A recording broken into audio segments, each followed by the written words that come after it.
Hey everyone, Brendan Sider here. How are you? Thanks so much for joining me and welcome to Favorite One Album Wonders.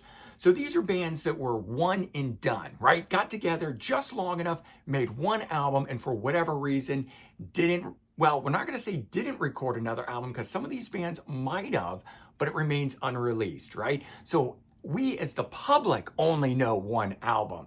I'm opening this up a little bit. About 2 years back, I did top 10 one album wonders, but I pulled a bunch of those off of here. There are just so many great bands out there that made that one album that I think is really cool, and I want to cover more of that here. Additionally, if you saw me on Pete Pardo's channel, Sea of Tranquility, we just did a video on this, but each of us only got to talk about three.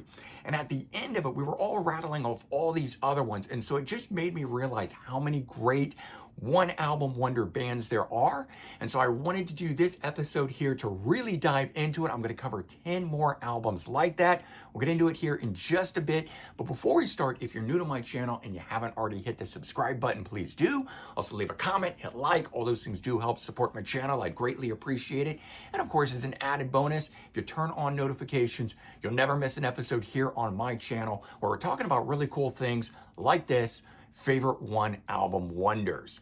So this is just alphabetical. This is not a ranking. I already did a ranking, and I went back to that. Like I said, that list was 2 years old, and I was surprised by how many great albums weren't part of it. But of course, you have to narrow it down to 10. So this gives me the opportunity to open that up and explore a lot more of these.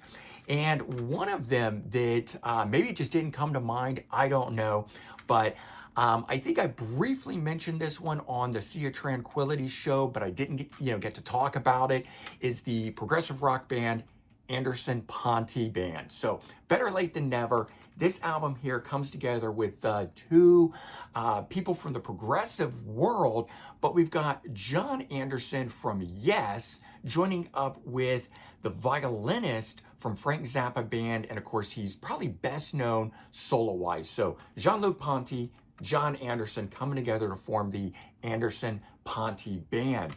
And this album here totally caught me off guard. This was one of those ones that I had seen for a bit. I know John Anderson. I didn't know who Jean-Luc Ponty is.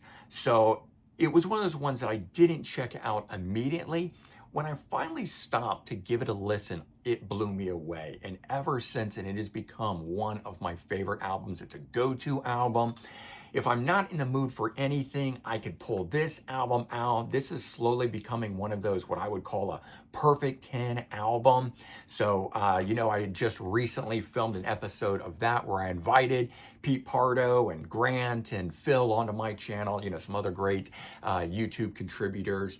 And we did perfect 10 albums. And this probably will appear on an episode of that eventually because it is just becoming that good. But what's interesting about this album more than how good it is it was recorded live. They stripped away the vocals, turned it into, or made it sound like a studio album, overdubbed on it, and that's how they produced it. It was also one that I believe they raised money for. There was no label behind this. They just wanted to do it, and this was the way they figured out how to pay for making an album. Go record it live, so they're not wasting time in a studio, then do some overdubs on it. And it was just kind of a cool, interesting thing that they did. The two had always wanted to collaborate, but never did. They finally had that opportunity. I so wish they had done more with this, but at this point, this is all we got, but it is one fantastic album. So a true one and done, but an interesting one at that. All right, next one is one I've mentioned a number of times, but then didn't include in either of my two versions of the show that I've now done on this. So this one here making a debut, glam metal favorites, Contraband, supergroup featuring Michael Schenker. Actually, let's turn this over because you can see who the guys are. So Michael Schenker there on guitar, MSG, UFO, right? We've got Richard Black on vocals from Shark Island, Bobby Blotzer on drums from Rat, Cher Peterson on drums from Vixen, and who we got there? Tracy Guns from LA Guns. I mean, what a lineup. If you've never checked out Contraband, and I always liked the way they did the road cases that had their band logos on it. To me, it just really even enhanced that idea of these people coming together and what this album was at the time. But it's a combination of covers and originals, but the cover songs, they totally make their own. You wouldn't know they were cover songs. They're just so well done. The album itself is so cohesive from start to finish. This is another perfect 10 album in my opinion. It's a go-to album. I keep it in the car with me. I have loved this since day one when it came out.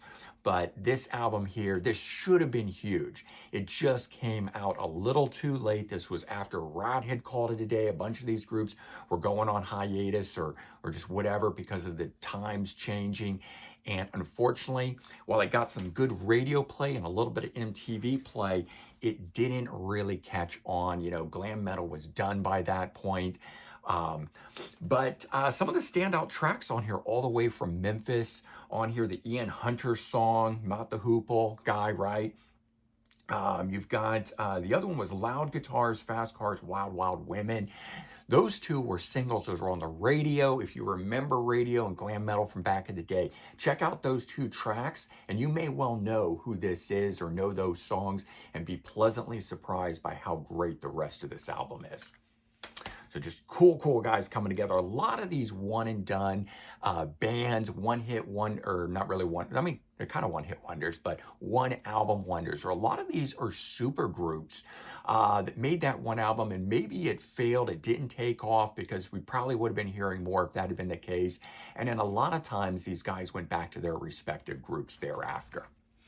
Next one up, Coverdale-Page, the self-titled 1993 album. You can't have one of these without talking about it. Wasn't brought up. I chose not to bring it up in the Sea of Tranquility episode, thinking others would, and I couldn't believe no one touched on this. So I've got to talk about it here. We've got David Coverdale of Whitesnake and Jimmy Page of Led Zeppelin coming together. And this was that era where Jimmy Page had done The Firm and a solo album and then was doing this. So he hadn't really done any one thing for too long in the 80s into the early 90s when this had happened. This was just another project for him at that time. Again, why this just didn't do better, I don't know. I will say that it's one of those albums that I love because of the nostalgia of it, the excitement of it back in the day, getting it, so looking forward to this. But it is a complex sounding album that's a little all over the place. And while very cool, it probably could have dealt with some editing. So it's not one of those ones that had very radio-friendly style songs. These were songs that you had to like who it is that you're listening to, meaning they kind of went out on the ledge with this stuff. Jimmy Page really did some wild guitar stuff on here. And so instead of it just being great straight ahead rock like Led Zeppelin sounding stuff, it was a little bit more over the top in my opinion. And maybe that's why it didn't capture on when Jimmy Page and Robert Plant got together and did their Page Plant thing. That worked, of course, just simply because we had two former Led Zeppelin guys coming back. But that stuff, too, was not quite, I think, what everybody had hoped it would be. But I still love this album. I still give it high marks. It's one of my absolute favorite ones. And to this day, I pull it out and enjoy the tunes from that. All right, next one up was one that I mentioned, but didn't have time to go into. So I want to spend a little time here on it. The KBC Band. So self-titled release, 1986, made up of people from Jefferson Airplane, Jefferson Starship. So Paul Kantner, the K that's in here, Marty Balin, the B, and then Jack Cassidy, the C. KBC, that's where we get it. So those guys coming together in here. You've also got Slick Aguilar on guitar joining in on this, and he'd be a future Jefferson Starship member. So in reality, we got four guys on this album here. So when, like myself, I'm finding this after the fact. So when I open this up, it kind of hits even harder than it probably did back in the day, because there's extra people on this that had since, in my mind, gone on to do things that I liked. I was buying this because of Jefferson Airship, Starship, Slick Aguilar, having done other projects and things throughout the years. But my notion from him at that time was the reformed Jefferson Starship. So it just made it even better when I opened it up and found that.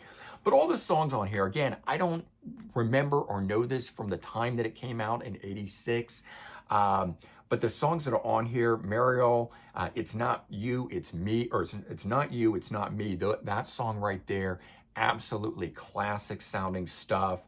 The song America, just really good songs to check out on this. If you liked I'd say more Jefferson Starship than Jefferson Airplane, but if you like Jefferson Starship, this album was totally worth checking out.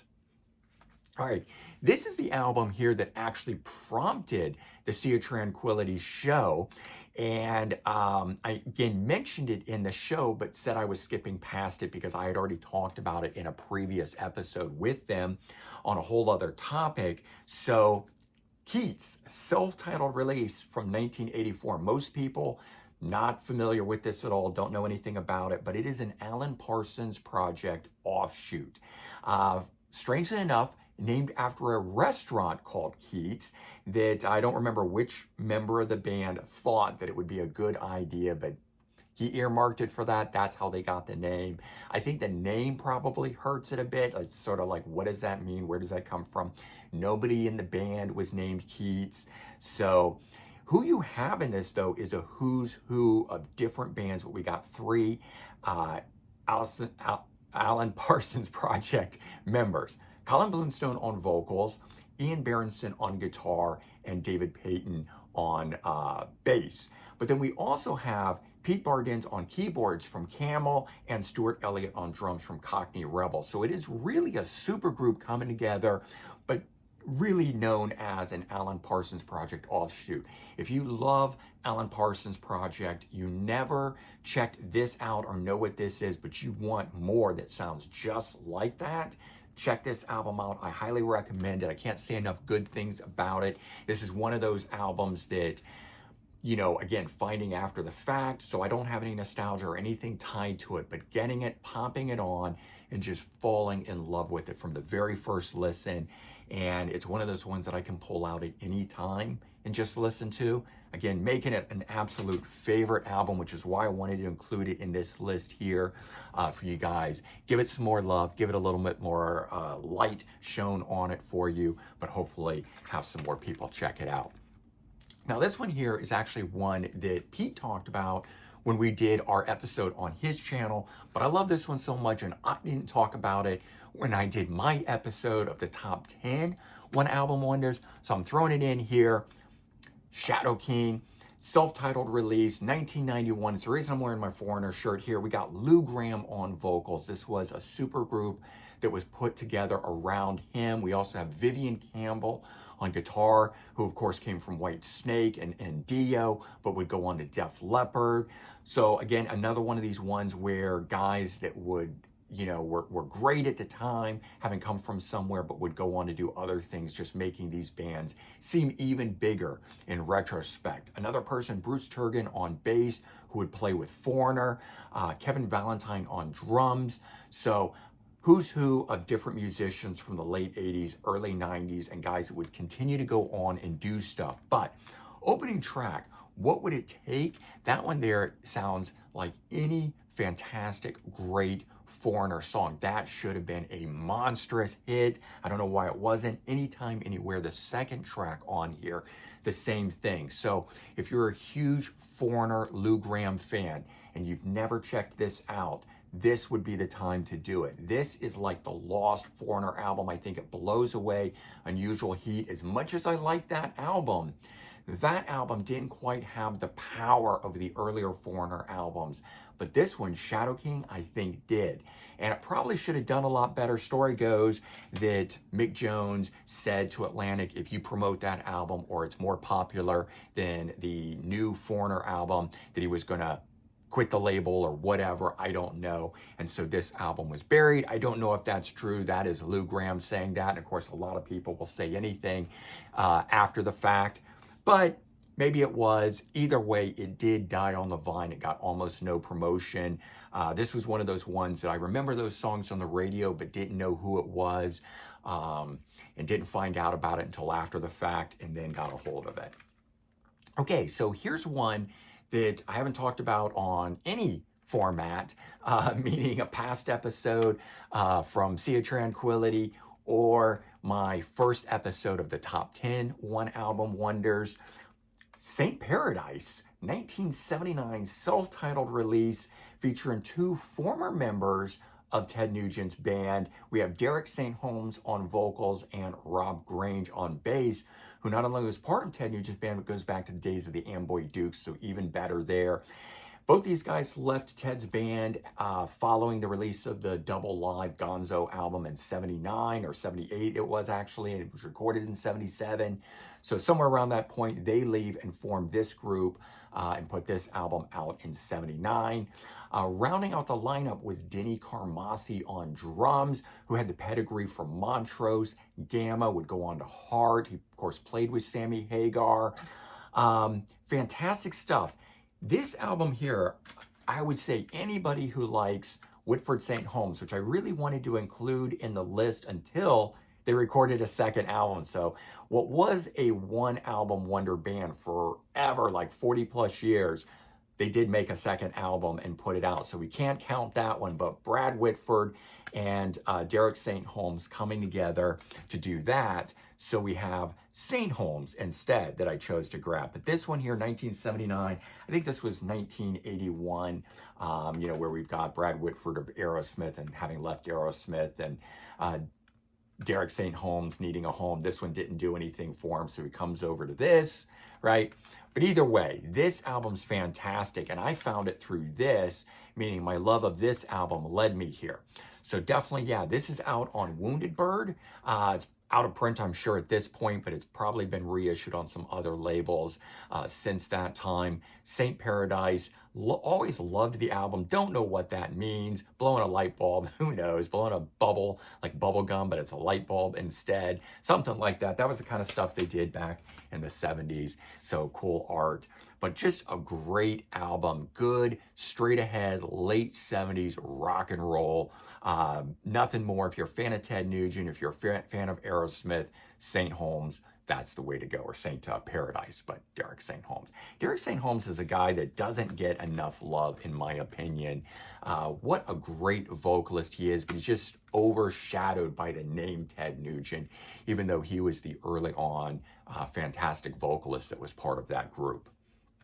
Okay, one that I mentioned but didn't get into all that much, Izzy Stradlin and the Juju Hounds, self-titled release from 1992 after Izzy Stradlin left Guns N' Roses just after the Use Your Illusion albums were recorded, didn't want to stay with them and tour and do all that stuff, chose to leave and go do something a bit smaller, his own thing. And I fell in love with this from day one when this came out. We got we got Izzy Stradlin. I should start with him, right? Guitar and vocals. But rounding out the lineup was Rick Richards on guitar from the Georgia Satellites. And that was the big thing that pulled me in. I was a huge Georgia Satellites fan at the time.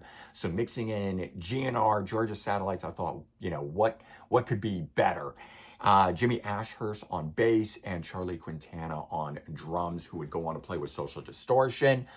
Just really, really cool sounding rock and roll, like the Faces, the Rolling Stones, Aerosmith. That's the kind of music that's on here. This is the sound that inspired Guns N' Roses. So Izzy Stradlin went off and made that. So yeah, this is the one and only album by Izzy Stradlin and the Juju Hounds. After this, it just was Izzy Stradlin solo. So I've got to include it in here because it is a one and done album. I wish he had continued on with this lineup. Rick Richards would stay on backing him up.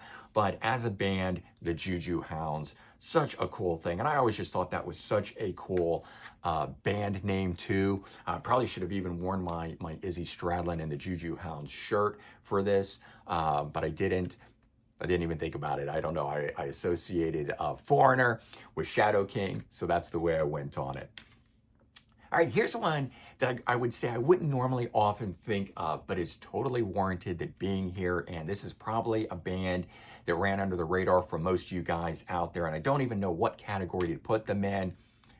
T-Ride, self-titled release from 1992. If we flip this over and you look at the photo on here, it screams glam metal. And that is the category that they were part of. And I file it away as glam metal, but the music itself is not really that at all.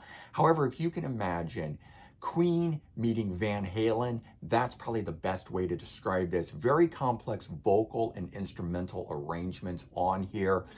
The two songs that were really big were Zombies from Hell and Backdoor Romeo. I don't want to say really big, but I mean, those were the songs that got some radio play, that got some MTV play.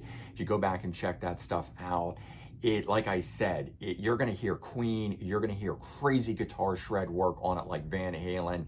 So if that interests you, this is a band to check out. But it's one of those ones that when you listen to it, you're going to go, what is this? And then you're going to realize why the band probably didn't catch on and do anything more. But also 1992, just a lot harder for a group like this to, get any foothold.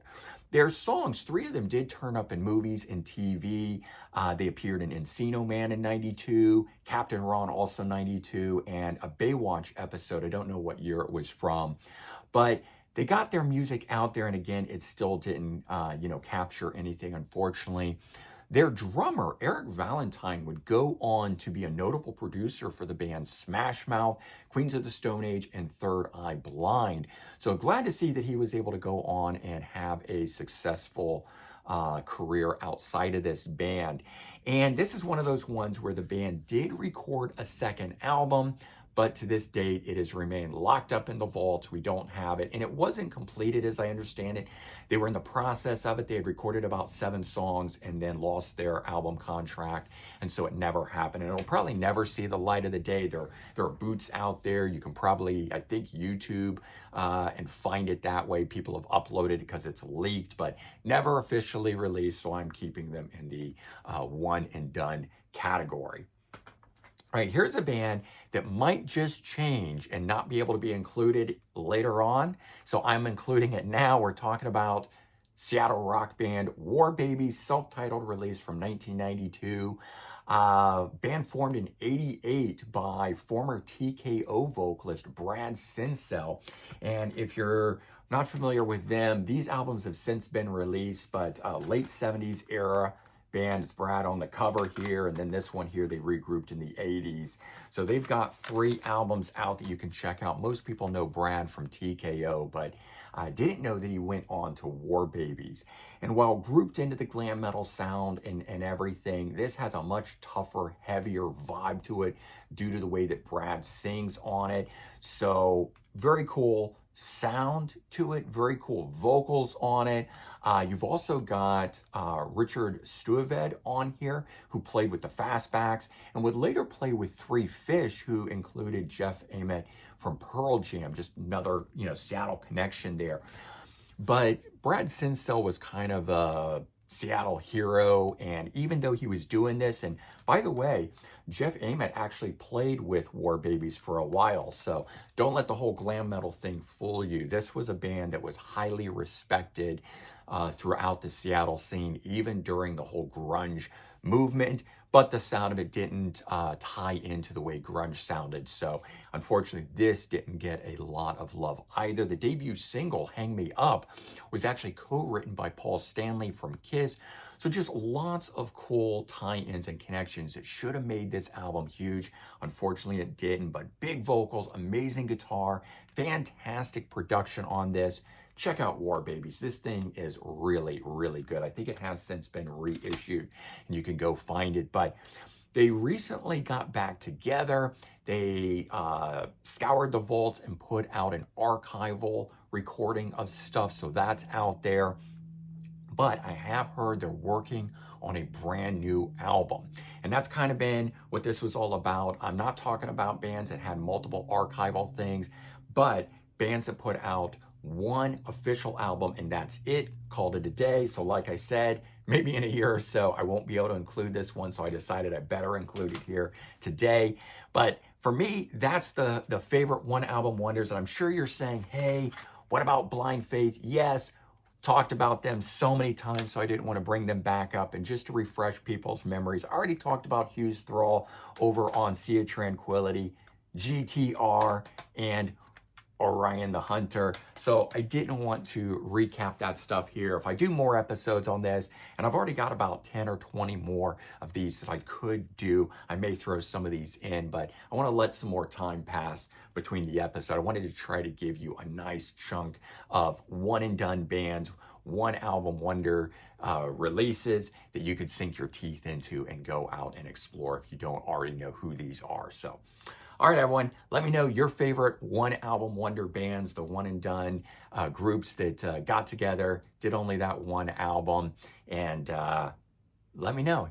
It's what's interesting is that people always end up listing some bands that they think only did one, like Whitford St. Holmes. A lot of people don't know there's a second album that got released by them. And some of the other groups that are things like that, 30, 40 years on, they get back together and put an album out. So what are you going to do? But all in all, hopefully you enjoyed this episode, and you can go out and search these out now, try and dig some of them up because some of them are hard to find, but they are worth your time if you can get a hold of these. All right, everyone, take care, have a good one, and I'll talk to you real soon. Bye-bye.